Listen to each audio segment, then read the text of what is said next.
No, we're good. All We're good. right. We're good. We're good?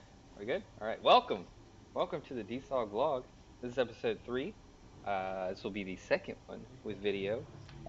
Very exciting. This is after the second week of Professional League of Legends play. It was a much more exciting week than last week. Yeah. Would you guys agree? Yeah, I Games agree. were just That better probably generally. has a lot to do with the fact that it's, not the first week, and teams are getting more used to like what the meta is gonna be like, and Yeah. just overall understanding where the game is more.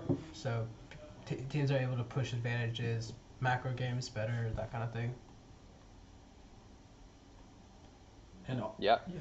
Good points. Good points across the board. Also, forgot to mention, I am Brooks, just in case anyone out there is interested. I'm Brooks. My in-game name is Camel Hunt. My name is These are my two friends. Carlitos. In-game name. Go ahead. I just changed. It was changed in Whips. I just changed it to DSoG Big Boy. Yeah. DSoG. I don't know which one. Okay. It's better, and but I'm it's Ken. not that much better. I'm Ken. And I'm DSoG Bekraj. Good. All right. Well, how's everyone doing? How is solo queue? It's been a struggle for me. Because I haven't been playing as much recently because I just moved back here to be closer to this one. And so it's been a struggle because I've been busy like getting a job and just moving in general and school. So it's been a bit of a struggle. But I am happy that my favorite champ Jinx just got buffed, so that's always nice. Should make it a little easier to get back into the swing of things. But I'm hoping this week to really put in a lot of time to League and just get good. I've been playing that flex queue, and it's not been great. I mean, I've been climbing, but these kids are bronze and low silver, and it frustrates me. Yeah. I have also been playing the flex queue, but I've been playing off roll. Nice. I've been playing a lot of mid Oh. lane, specifically Rise, and I have What? so far I have not lost a game. All 3 when games? I played Rise Yeah. in flex queue. I've only played 3.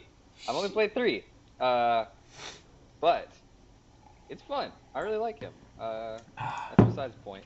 But yeah, flex queue has been That fun. Brolo queue. queue Yeah, has dude. been non-existent. People are still doing their placements. for a while. And it's I got toxic. done with I got done with placements and I was just like, I think I'm just gonna wait this out for like a couple weeks.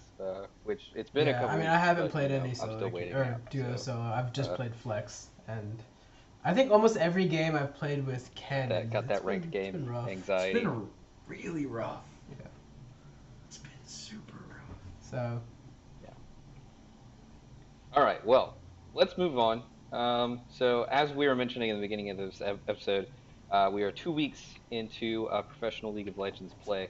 And one thing that has become incredibly apparent across all of the major regions, except for China. I don't really watch very much Chinese I've been League of watching a Legends, bit. and I don't think you guys I've do been watching either. a good bit. But Oh. yeah, I mean, I'm assuming that RNG and EDG are still at the top of the table. WE is probably right there close behind them, as has been the case, for the longest time. But basically the point is that in North America, in Europe, and in Korea, the teams that have historically had these ridiculously good teams that have just won split after split after split in terms of TSM, CLG, Add RNG to G2, and then SKT. They're in Yeah, sixth. RNG. So China does RNG, two groups. are they not doing Group very A well? and Group B. RNG is in Group B, which I think right now is the weaker group, and they're in 6th place in their group at a 2-3 record. Yeah.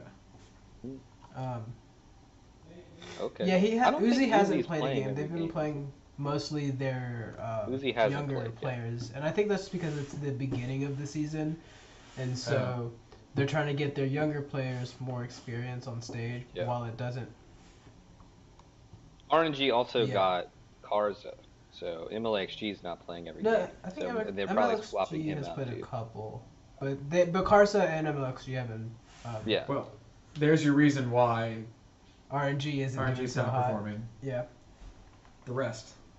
Yeah, but let's delve a little bit deeper into this question beyond just the fact of like these teams all have had very very significant roster changes. You know, we see with TSM that 3/5 of their roster is completely new.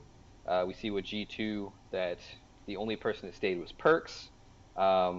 We see with SKT that Faker's really the only constant. Bang is still around.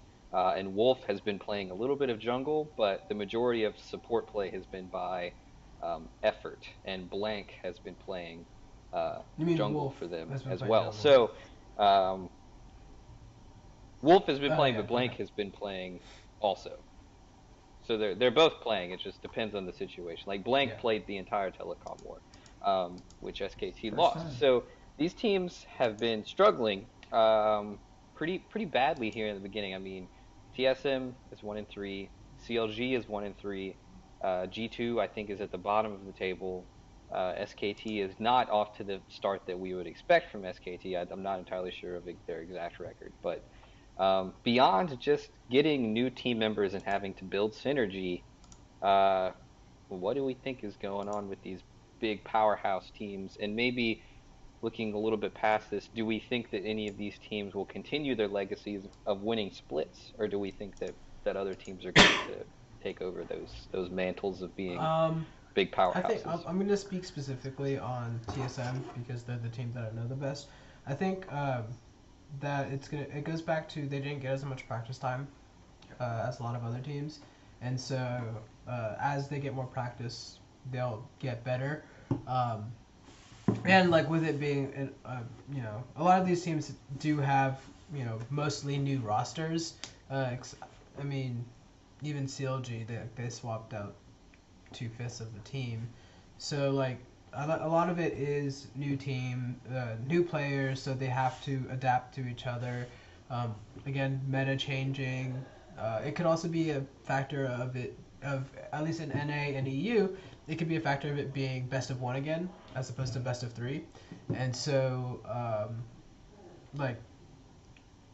think it was Reggie said that if it was best of one last year, like TSM would have been a middle of the pack team during the before playoffs.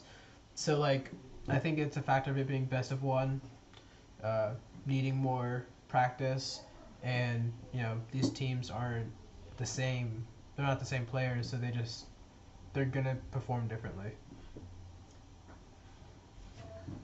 Yeah, I think that's a good point, because I think specifically with TSM and G2, I mean, when you look at these rosters on paper, I mean, they're in a way like kind of like superstar rosters, at least for TSM, and everywhere. G2 in a way, but I wouldn't say quite as much as heavily to the level of TSM is. I mean, you have Wonder, who's always been very good. Yankos is the best jungler, or should be the best jungler in EU. We don't know what's going on there.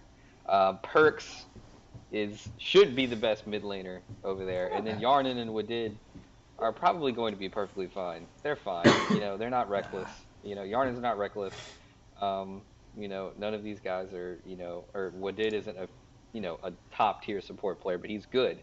I forgot where I was going with this. I don't know. But basically, these teams that they have superstar rosters, so it's like how, like you would assume that these teams have an idea, already have an idea of how they want to play the early game. Just because they have such knowledgeable players and such good players in general. Like why? Like I don't understand why some of them are faltering as hard as they are. I can understand if it's just purely on the level of just like, oh, we haven't been able to practice as much as we want to. But like, I think that 2 full weeks of probably 3 full weeks, seeing as we've had 2 weeks to play, and then probably they were scrimming for a week and a half. I want to point out or more before that. Pulled up here. Sorry, Carl just got a new dog, and it's beating up on the door. But teams I'm looking at that didn't have a lot of practice time: Clutch, Optic, 100 Thieves, And I don't know about Fox, but I know those three all had minimal practice time. 100 Thieves is 3-1. Optic almost beat TSM and had a better showing against FlyQuest than TSM did. And Clutch has a better record than TSM. So I don't think it's a practice time thing. Bjergsen, in their interview after beating Optic, said they're all experienced players with good communication, but they don't have the synergy of what needs to be communicated and what doesn't need to be communicated. So I see that as their issue, that they overthink how good their teammates are. Because when you know you got Sven and Mithy, you might not think you have to communicate to them that you're roaming down.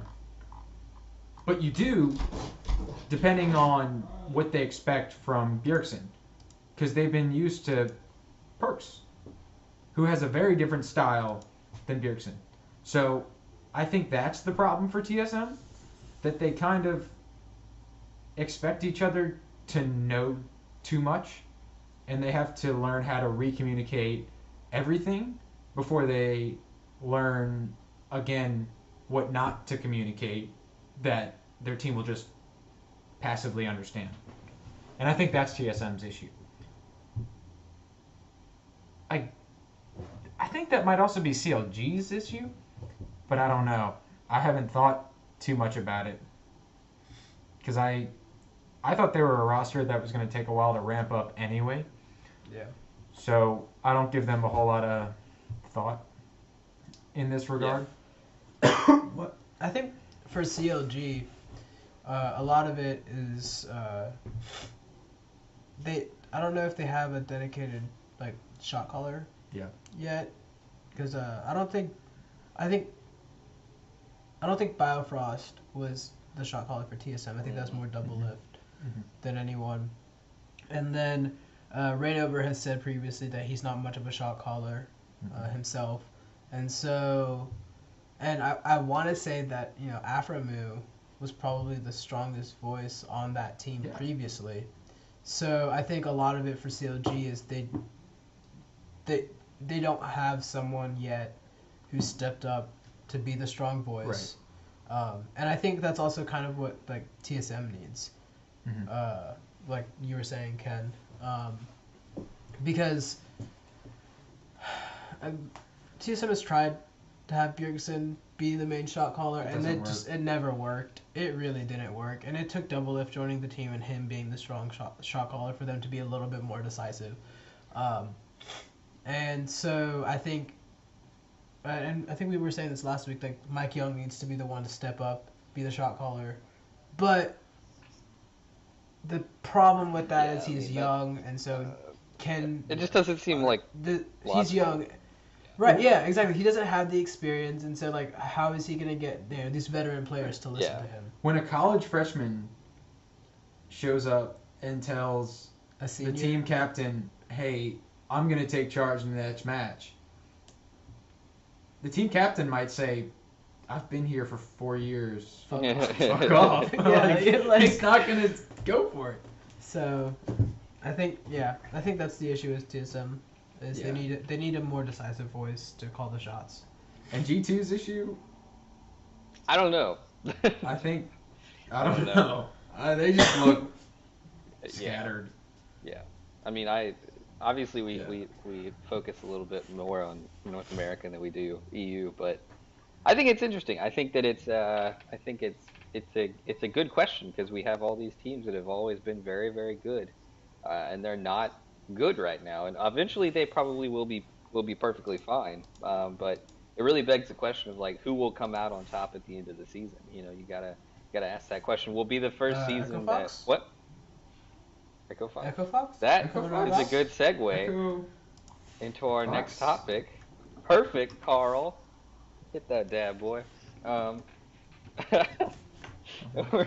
next topic is that Echo Fox, a team that a lot of people were talking about as saying a team that was either going to completely destroy North America and be the best team in the league, or they were going to completely flop and all of the egos were going to get in the way and they were not going to be successful.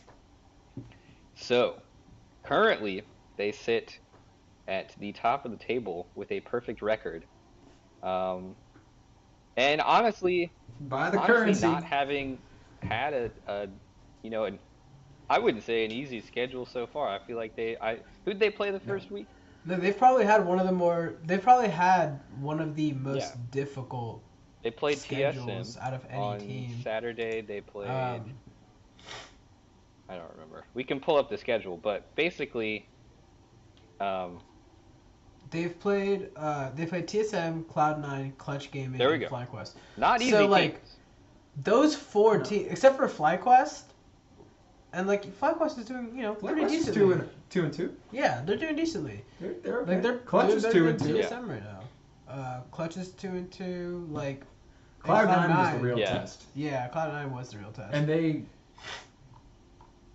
did pretty damn good. So here's the question though: Is Echo Fox actually the best team in North America? I would venture to say yes. At the moment. Right I don't think they're going to be the best team by the end of the split. I think that, they'll be top 3. But I don't think they're going to be the best team. I think, one of the old guard's going to step up and, I think take over. I don't know if they'll win the split. I know this is our power rankings. I don't want to get too far ahead. I still rank them number 1. Like they'll finish number 1. But that's because I think they're going to keep winning for a couple weeks. And then they'll get a few losses and still be number 1 in the standings. Okay. So that their a style little bit. right now, and C9 has a very similar style. Unlike everyone else, except for Liquid when they get a lead on double lift. They're proactive. That's why Fox is the best team. They're the only ones, well, them and Cloud9, are looking to make plays rather than play this long game. They might even draft a long game comp, but they're looking to get to the mid game when their opponents are in the early game, and the late game when their opponents are in the mid game. They're a very mid game centered team, which early and mid game. At least, maybe, like you said, maybe not necessarily with the compositions, but the win lane, out rotate and win. I think, as opposed to like TSM where you all get Gathering Storm and then still lose. I think that when we break down Echo Fox player by player, I think that it becomes a little bit. I think it becomes extremely interesting, and we're going to hit on this topic a little bit later, but I think that if you look at the top half of their map, specifically with Huni and Dardoch, I think it's very, very safe to say that Huni is the best player in the league currently. I feel like anybody who disagrees with that is objectively wrong. Like, he is the only player besides Impact to make it to World Finals. This is true. The only situation where we've seen Huni struggle at all was against TSM, but that's because he basically had to play 2v1 against Mike Young and Hanser. In favor of Hanser, he did solo kill Huni one time, but Hanser finished that game with like. Hanser's the best performing member of TSM right now. Hanser did finish that game with like 8 deaths though, so you gotta kind of wonder is like, was he just like throwing himself at the inning? I don't know. That was a little bit questionable. Huni is by far the best top laner and by far the best player in the league. And I would actually argue that Dardoch has been the best jungler in the league so far. Maybe that's because he has Huni and he has a pretty good team around him. The only other jungler that I would probably put into this category, I'll say two would be Meteos and Xmithy. Those two have looked also very, very good. But I think Dardoch has looked a little bit better than both of them. So, I don't think Xmithy has looked as good as Dardoch. I think Xmithy has looked as good as Meteos. But all the jungle interviews I've heard and seen, all talk about how the state of the game revolves so much on how your laners play and less on what you can do in the jungle. So if that's true, then Dardoch looks so good because his team looks so good. You really have to ask that question. I love Dardoch. You really have to ask that question when it comes to Dardoch, though, because 2017 wasn't a good year for him. I mean, it was like he wasn't very good with Immortals in the spring. He was amazing. But yeah, you're right. He was like the only player that was any good at all. But they weren't winning though. That's the thing. Though. Like they weren't winning. So you kind of have to ask the question of like he was pretty good, but like was he good enough? You know what I mean? Hashtag who won the trade? Hashtag Jungle trade. But then he was frankly pretty bad with the summertime in CLG. Like he really wasn't that good, and CLG actually, in my opinion, looked a lot better once Omar God came in, which is kind of a surprise. Like CLG was good for summertime. They were good, and Dardoch was a part of that. They finished third. Dardoch was a part of that, but he wasn't the reason they were winning games. And I wouldn't say he's necessarily the reason that Echo Fox is winning games either, but he has looked very, very good. But okay, so that's the top side of Echo Fox's map. So I think the problems with Echo Fox and where they're going to falter for the future is going to be the mid lane and the bottom lane. So I think that Adrian and Altec have a little bit of a leg up on most bottom lanes because they have played together before. The only other bottom lanes that have played together in North America previously were Apollo and Hakuho, Sneaky and Smoothie. Is that it? I guess you could Zven and Midi too, but they also switched teams and regions, so it's hard to I mean we can put them in this category, but I feel like it's not as easy. So they already have some rolling over synergy. If that synergy will stay and if they will continue to be good for the rest of the split, I think is a big question. But I honestly think that you could take Altec and Adrian and swap them out for Sneaky or Smoothie, or Sneaky or Smoothie, or maybe Afro and Cody's son. Some of these bottom lanes, they were looking just as good as Altec and Adrian, and they would still be in the same place. Nothing would have changed. They wouldn't have gotten any worse, and they probably wouldn't have gotten any better. I think the biggest question though comes in the mid lane, is if Phoenix will be able to stand up to a pretty strong mid lane. He beat Jensen. He did beat Jensen. This is true. Like he handedly beat Jensen. He didn't beat Bjerg though. He didn't definitively beat Bjerg. They won the game, but Phoenix was pretty useless for that whole game. So I think that's the big question for me, is that their bottom side of the map will be able to hold up when everyone else starts building synergy that they didn't have, or their synergy only gets better. That's my big question with Echo Fox. But I do think that they are probably the best team in the league currently, just because they're so damn good. Like Hooney's just too good. Like Hooney's just like laying that smack down on these guys. Like holy. Like we thought he was good before, and then he came back after the SKT hyperbolic time chamber. Yes. So like the question is, how long is this? How long is SKT Hooney gonna last? SKT Hooney will be there, as long as he's playing. That's a question, though. I think that's an interesting question, though. Like, what happens if the meta changes and tanks are the only thing that's valuable? Can Hooney still do it? He can play tanks. Yeah, he can play tanks. He played tanks on SKT. Yeah, he played tanks on SKT. Pretty well. He played Poppy. I remember him playing Poppy. I remember about being in the last one. Played a lot. No, he played a lot of like Maokai. Like he in Galio, he played a lot of the your standard. Well, the solo queue was a lot of Poppy. Yeah. All right. Well, any other thoughts on the Echo Fox roster? Are we good here? I think we kind of. Yeah, I think they're gonna. Yeah, I think good. By the end they'll be. I think they're gonna make finals in the playoffs. Yeah, for sure. Yeah. You think they're gonna make finals? Yeah, I think. I'm not calling that. I feel like we're not calling far away. Playoff stuff. I'm gonna jump on the Echo Fox. Yeah, you're gonna buy the. I'm gonna buy the cryptocurrency. I'm gonna buy it. Buy the Fox. I'm trading my Ethereum for some Echo Fox Carl currency. is taking all of his money that he makes from work and investing in cryptocurrency. Yep. He said he recently moved here. What he meant was he sold his house and started renting here. And he's buying the Echo Fox cryptocurrency.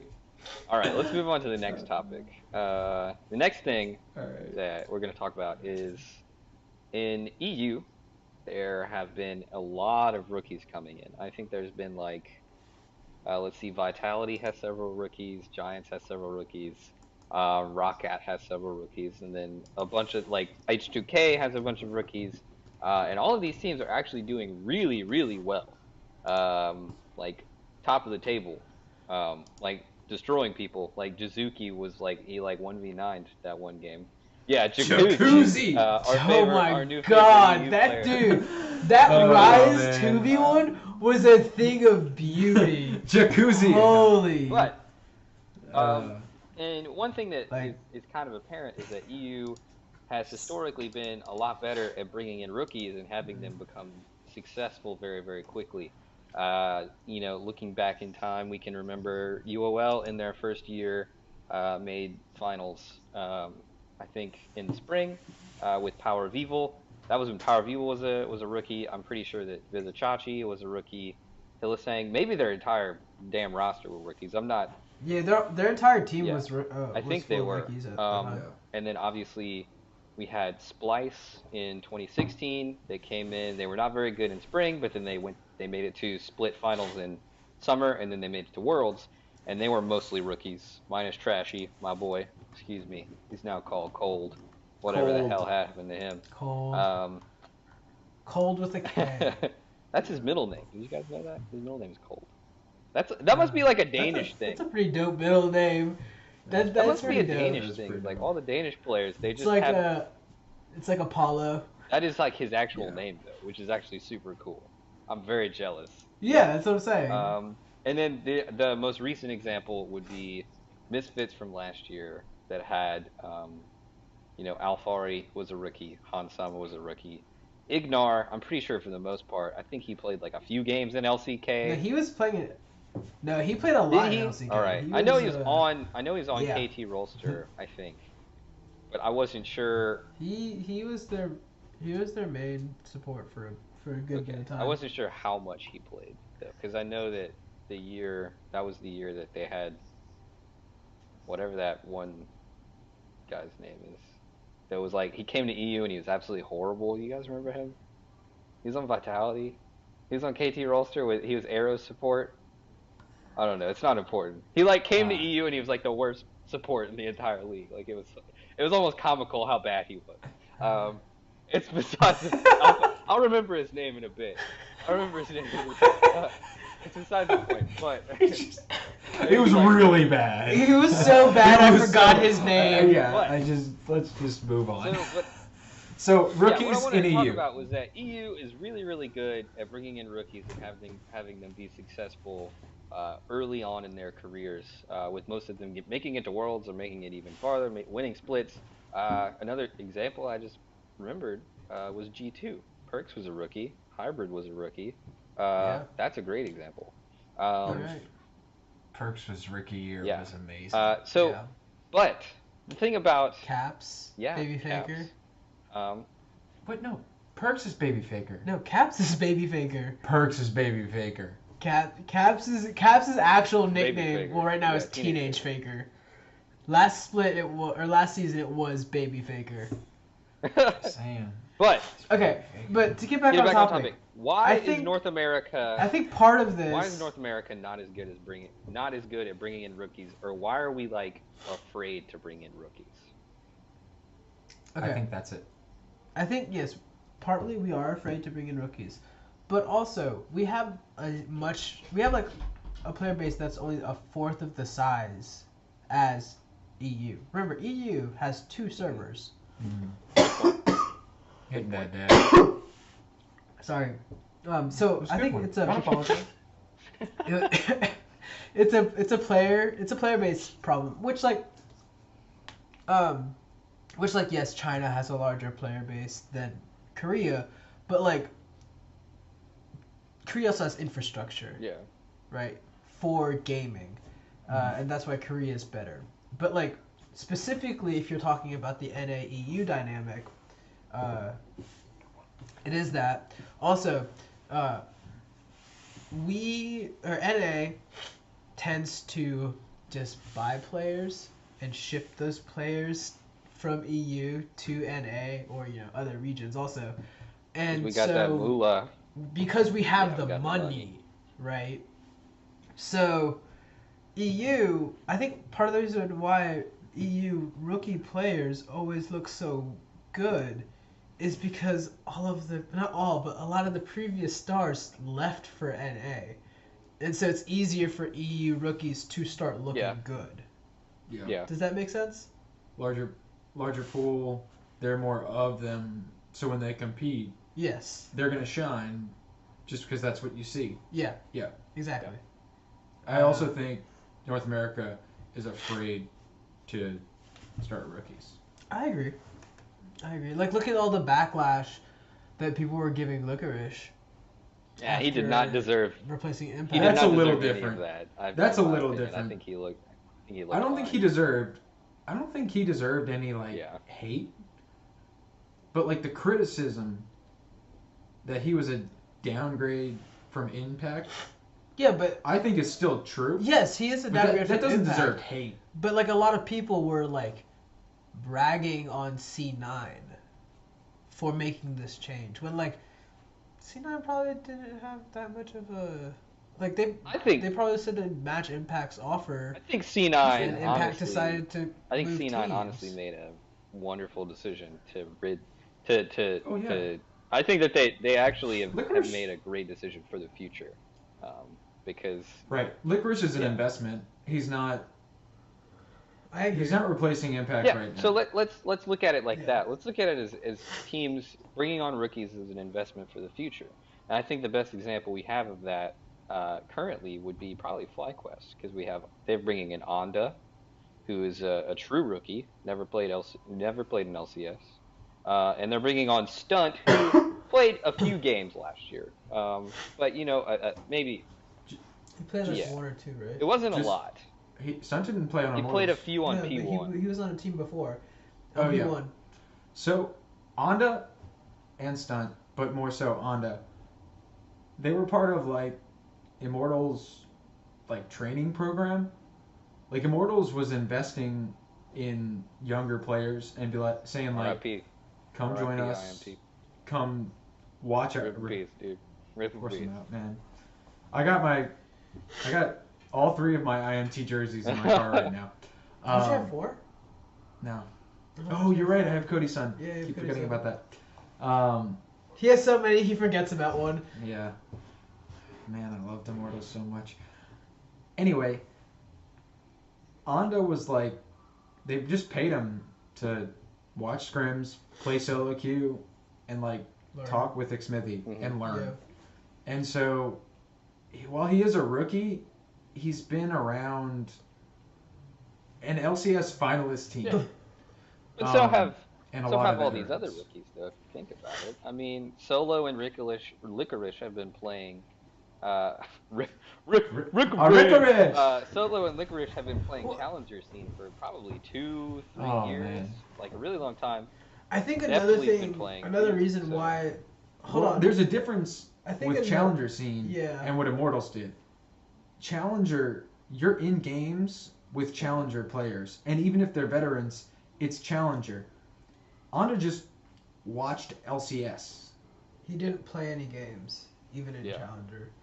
But I think another difference between NA and EU is a lot of the EU rookies, they make it from challenger to the LCS. A lot of the reason why they beat LCS NA might not have as many rookies is because challenger teams don't win in promotions as much as like with the frequency that challenger teams in EU does. Yeah. So I think that's a big reason why like NA doesn't want to. Any teams don't want to sign these players. Is because they can't even make it out of challenger. Let's look at another aspect of this question, and let's look at times when rookies were successful in North America. So I think probably one of the more obvious examples would have been Mike Young from last year. He joined P1 and was like carrying this bottom tier team to the very few wins that they did get. But he was still looking very, very good. And then I think probably one of the better examples, and though this team completely fell flat the following year, but 2016 Team Liquid, when they brought on 3 rookies at one time. And they brought on Lorlo, Dardoch, and Matt. Right? And that was a team that finished 4th, I think, in both splits. I think they finished 4th. Memes. Team Liquid finished 4th. It'd be so funny if Team Liquid finished 4th this split. It would just be so funny. I'd die. That would be an improvement for them. It would be an improvement. It would be an improvement from last year. Like they almost got relegated to placing 4th and being in the playoffs.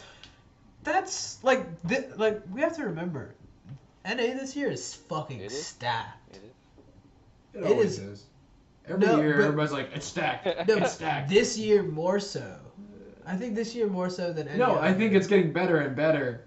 I don't know. I think that's like one of those terms that got overused, and now it doesn't actually have a lot of weight. Okay. But NA is more competitive this year than last year, I would say. And so, like, I don't know, like, someone has to come forth, so why not Liquid? I think, the difference between, like, the 8th place team and the, first place team? Or first place team isn't that much this year. Yeah. So, like, it's going to be really tight. Right. Which is nice, because last year was the most competitive it's been. And there was a top 5 Envy, and then everybody else. And like this year is looking like there's a top Envy was 8. Like that team that was like slightly edging above being bad. Envy's like, we're clearly not those guys, but we're not. We're not up there. And then all they needed was Forbidden and a new top laner. Yeah, Splyce. I mean, not Splyce. Ooh, Seraph. Seraph was the problem. Seraph. Yeah. So now they Nesquik was fine. Now they have Solo and Forbidden. I like Nesquik. And they're at, 2-2. Yeah. So. Yeah, but they're good 2-2s. Yeah. No, all of their games have been close. Seraph was another example of being comically bad. Seraph was comically bad. I just remember some Cho'Gath plays where I was just like, what? All you have to do is press R. Yeah. It's not hard. Yeah. But, I mean, I think rookies in North America are an interesting topic just because we've seen a lot of rookies come in and be pretty successful. I just kind of wish we had more just so that we can have new blood. I mean, Biofrost is one that we completely forgot about, but dude came in. Oh, yeah, dude came in first and won his first Star. 3 splits.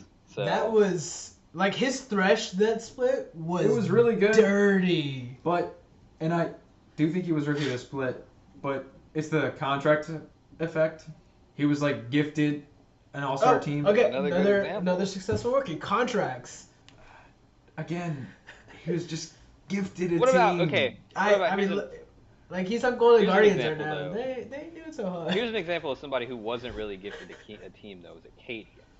Acadian still looked good. My boy. Yeah, this is I true. love Acadian Acadian. Still looked good. Oh. Also, I actually really like Acadian too because it showed Avali interviewed Acadian after Optic He's so awesome. Optic got their first win, and Avali interviewed Acadian, Hold on. You know Ken is hyped when he starts getting closer to the camera, ready to talk about Acadian. He's like, yes, let's do this. Let's go. Acadian basically said, like, I remember last year, like, I got hyped up really like a lot, and it kind of went to my head, and I kind of got, like, caught up in being a pro player and, like, all, like, the popularity that comes with it, and I didn't really improve over the year, but I'm kind of this year really focused on, like, just kind of improving as a player and really just getting better and putting aside all the other stuff that goes along with being a pro player and really focusing on the game. And I was like, dude, this guy's actually awesome. Because you look at Acadian. Here's the thing: you look at Acadian and you're just like, man, this guy's a bro. Like he's this guy's such a bro. He's so bro that, like, like lifts every day. Is like ripped. He's got like. He's the Broctic jungle. He's like a definite bro, but like he said that, and I was just like, all right, he's not a bro. He's just really dedicated to actually getting better. And I was like, I really like you. But good example though is that Acadian went to Echo Fox, who was a shit tier team, and he still looks good as a rookie. This is true. We need more rookies in North America. They'll probably be good. We just need to throw them in there.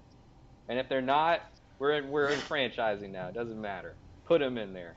This is true. We don't have relegation, so that means teams can take more chances for the future. At rookies. Nah, they're just gonna buy better players. Yeah, that's what I was thinking, dude. More money that's why I was like, they could do. Everyone just wants to win worlds. Everyone wants to win worlds. They're not interested in actually building an infrastructure of good players. Everybody just wants to make money. Let's be real here. These teams, they want to make money. That's why, like, worlds, money, yes. For sure. That's why they were all up for going back to best of one, because that means more people can watch all the games. And so, like, these teams, again, I'm not saying this is a bad thing. These teams need to make money because they have investors who want returns back on their investments, and so they need to make money to keep this, franchising being a viable thing. So I'm not saying it's a bad thing. I just want to be clear. Like, it's a good thing that they want to make money. Yeah. All right, let's move on to the next topic, which we kind of hit on it a little bit earlier, or hit on what my answer would be whenever we talked about Echo Fox. But this question, I think, is interesting. Let's look at what each of us would think has been the most impactful role thus far in the split, and which role has been the least impactful.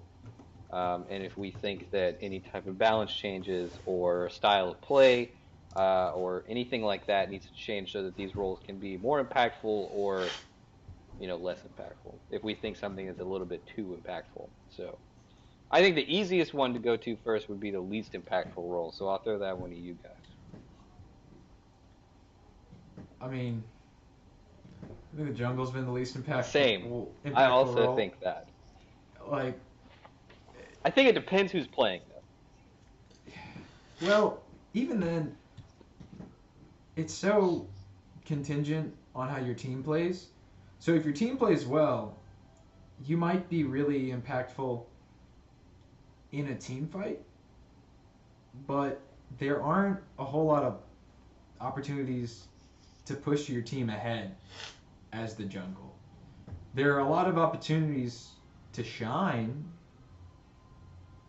when it comes time to clash, but the days of I'm going to invade, take 3 of their camps, gank, solo a dragon, those aren't really happening. And that's why there's no really way to affect the map early. So, why does Dardoch looks so good on Zach? Because the lanes are winning. His whole team is so good that he can do these crazy tank plays, and he looks awesome. But I don't think it's because his role looks good. I think his team's just up, and he can shine. I would make the same argument for support. I would say support would be my number 2. I would make the same argument for support. Like, really, all you need in this meta for the support to do, not get killed, and let the You just want them to not get killed and let and be there so the ADC could use their relic shield procs to heal. Mm-hmm. And like, Did sorry, I'm feeling a little under the weather. But yeah, I would say support. Like, you're not having any, playmaking supports in the bot lane. It's mostly defensive supports. Yeah. Or like, there's a lot of Braum, there's a lot of Tom Kench, there's a lot of, these supports that, they offer appeal in team fights and like skirmishing, but they're not super. There's no threshes that are like hitting hooks out of nowhere or like. Yeah. You look at the 100 Thieves game against TSM, and 100 Thieves Liquid. I'm sorry, and Ole picked Alistar, and so it was just so easy to draft this defensive comp that Ole couldn't get anything accomplished. Yeah. And like, the meta is in a way that deters that playmaking potential, and so yeah. Like Azir, like I think he was up against Azir that game, right? Azir's a mid laner. Yeah, no, but like in team fights and stuff, like the Azir's just gonna like use his ult and. Yeah. I don't think Ryu's played Azir. Can't really I don't think do Ryu's stuff. played Azir. Wait, no, I'm thinking of the CLG Clutch Gaming game. Sorry, that was my fault. I think that I would say the jungle, just because I love support too much to say it's the least impactful. But I would say jungle, and the reason I would say jungle is I think that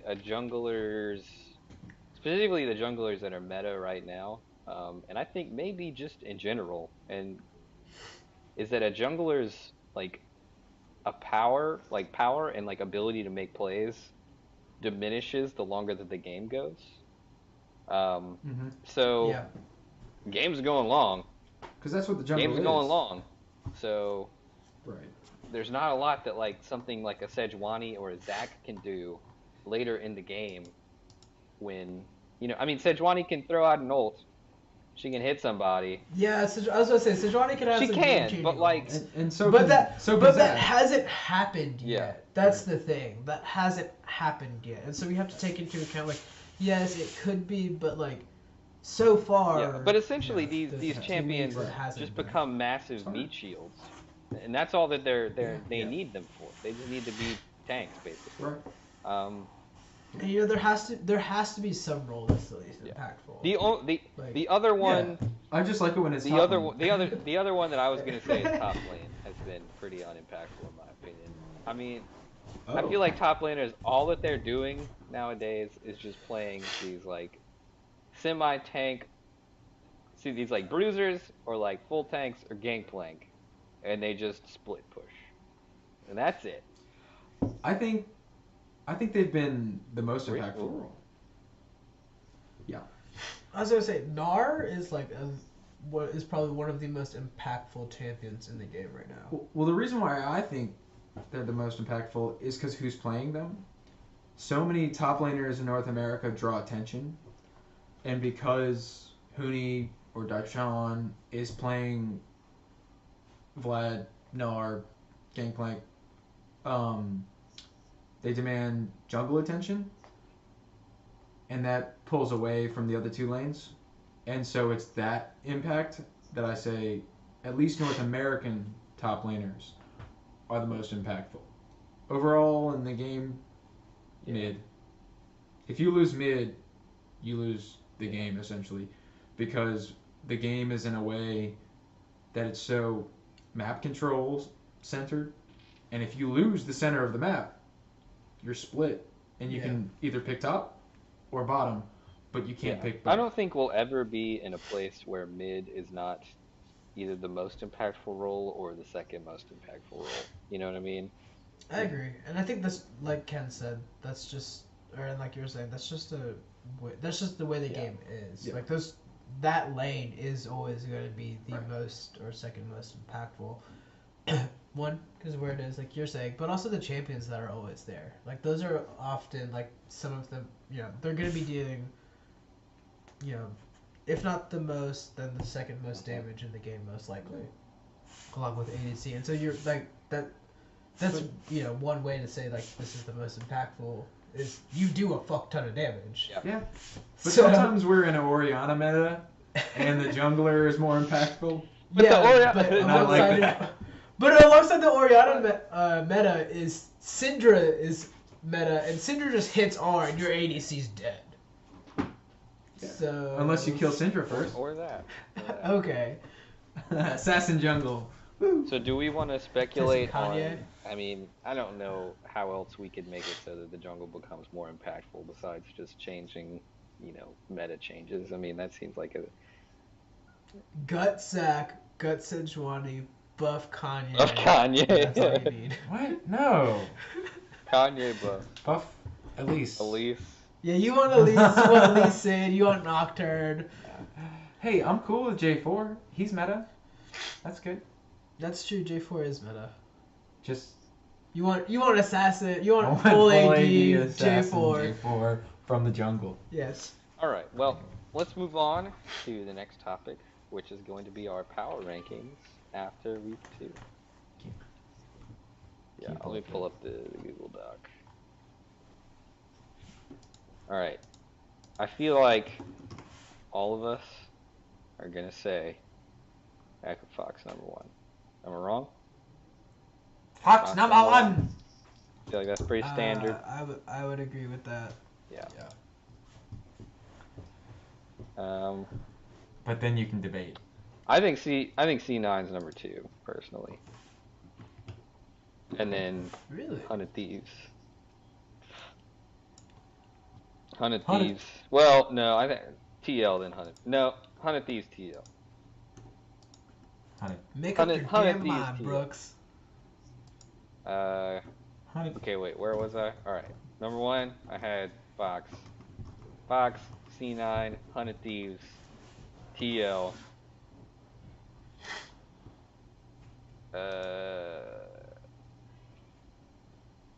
Clutch. Optic. TSM. Wait. Fly. Golden Guardians. I think I hit everybody.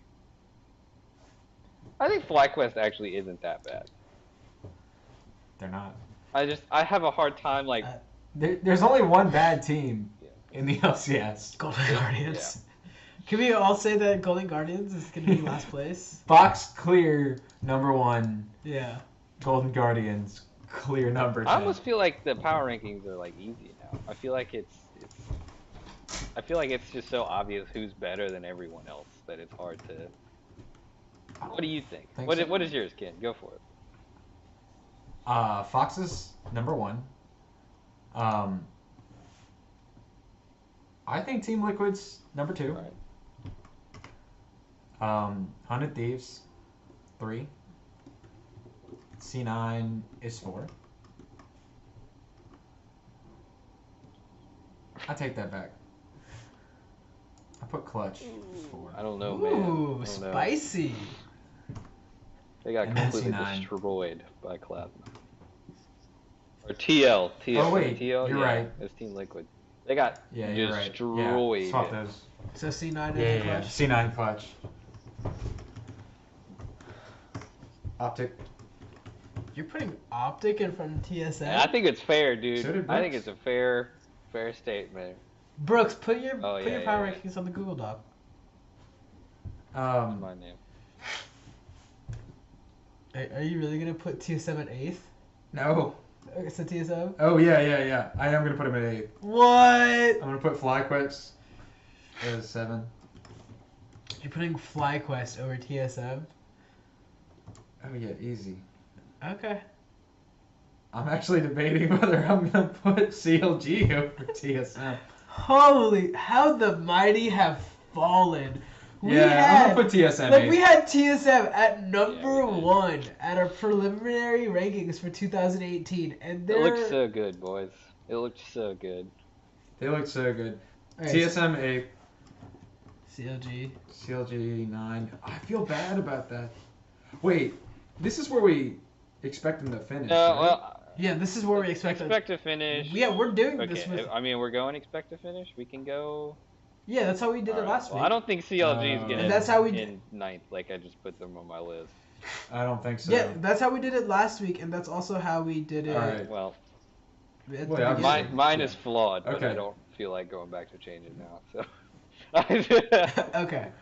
This is my week 2 ranking. Mine is. All right. So I'm gonna put Fox. Actually, obviously. You could probably just take Clutch, put him in 9th, bump everybody up. But you're just And gonna. that's where you think You're gonna take. No, put Clutch in What? 8th, FlyQuest 9th, You moved move everybody Clutch, up. Like That's from mine. like playoff contention to like relegation apart. point. Okay. Like, what the hell? So, yeah, I'm gonna have Fox number 1, obviously. I'm gonna put.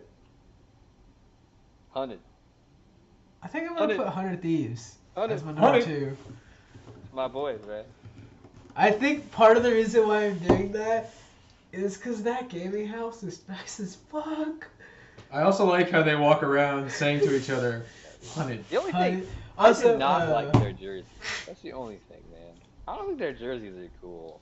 What? You don't like the Rocket? I mean, Dude. the Rocket Mortgage. mortgage by Quicken Loans. Quicken Loans. Baseball jersey, man. Look at the New Jersey. Okay.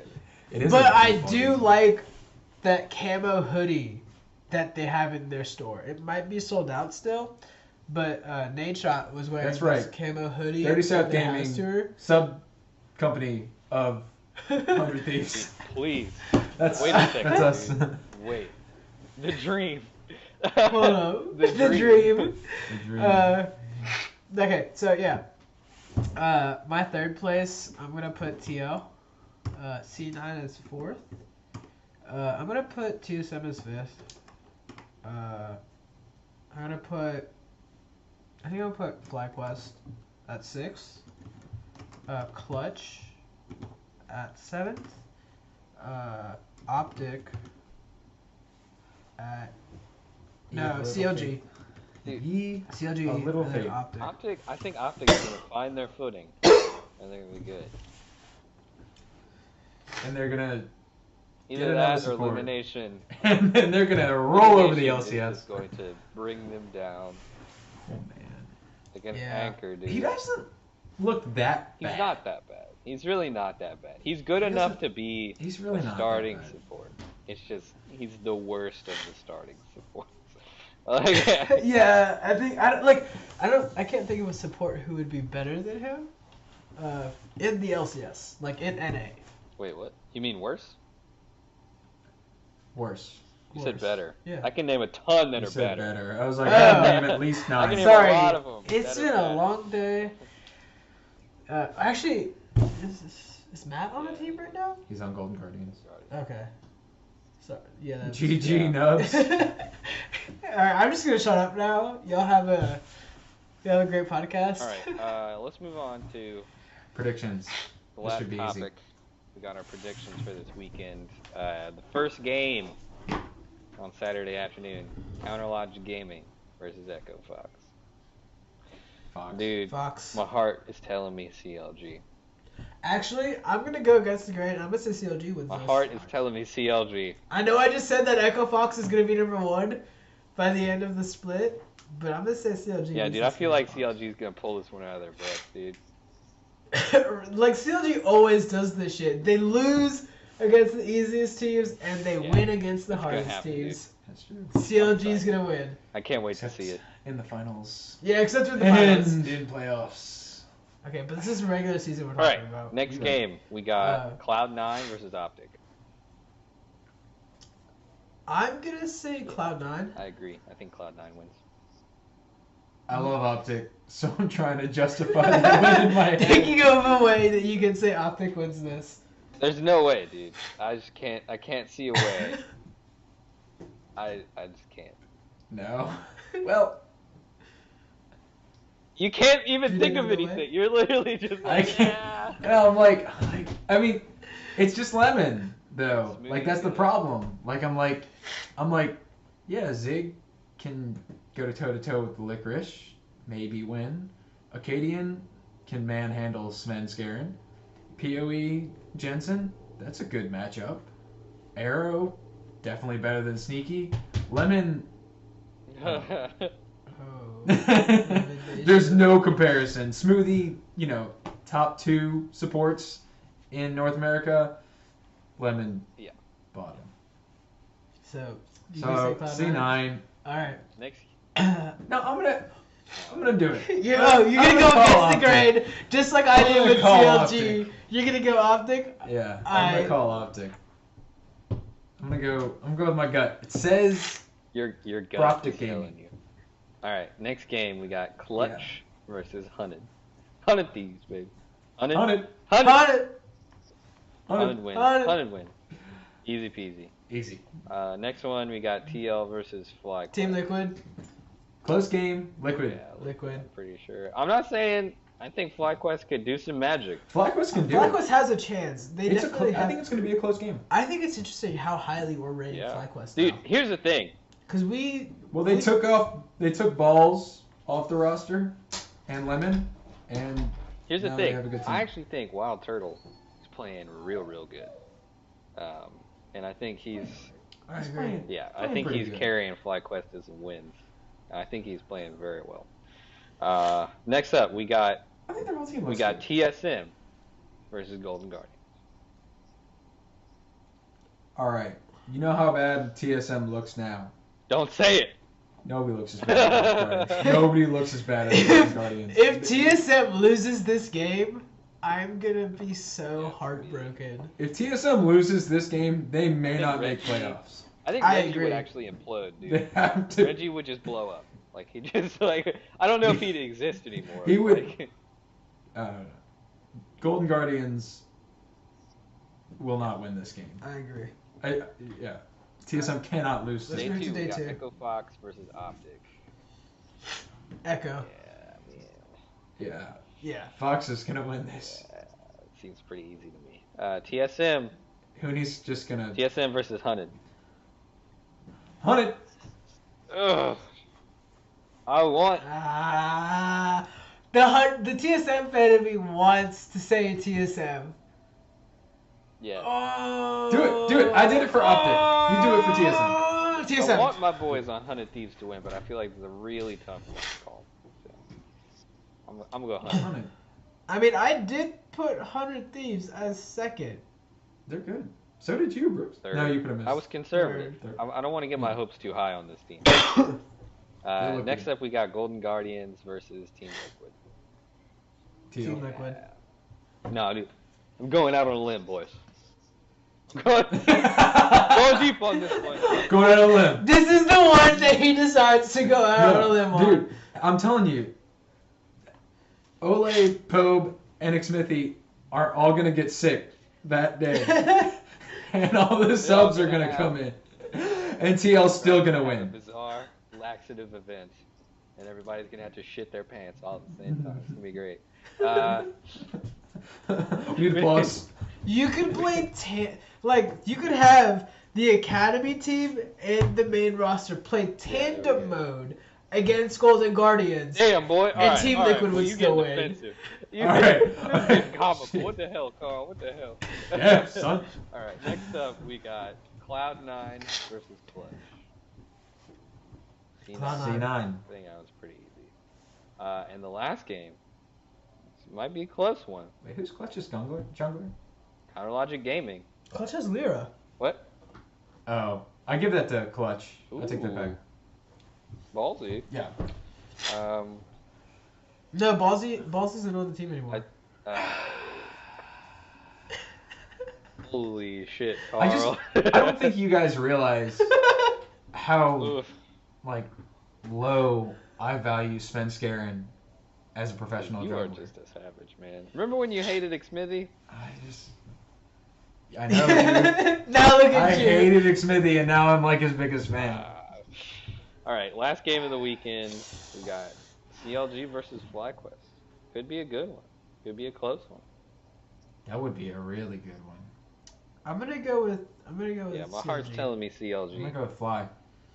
My heart's telling me CLG, but I actually think Fly could win. No, actually, yeah, I'm gonna go with Fly because that means I would say CLG is having a 2-0 week, and I don't see CLG having a 2-0 week. I also think FlyQuest's bot lane is gonna beat out CLG's. I agree. That's ball. That's. I'm gonna go FlyQuest because I don't think CLG is gonna go 2-0 this week. Yeah. At best, they'll do 1-1. And so I might be wrong about the game that they win and the game that they lose, but Stixay is gonna. He's got a lot. He's got to come back into form, and I don't see that happen right now. I agree. So I give it to Fly. All right. Well, that was it. Also, I want to give a quick shout out to the Cloud9 CS:GO team. According to one of our good friends, named Jared, they did what he says is the equivalence of the Miracle on Ice for esports. They won the Boston Sometime Major this in week. CS:GO. If anybody is not aware.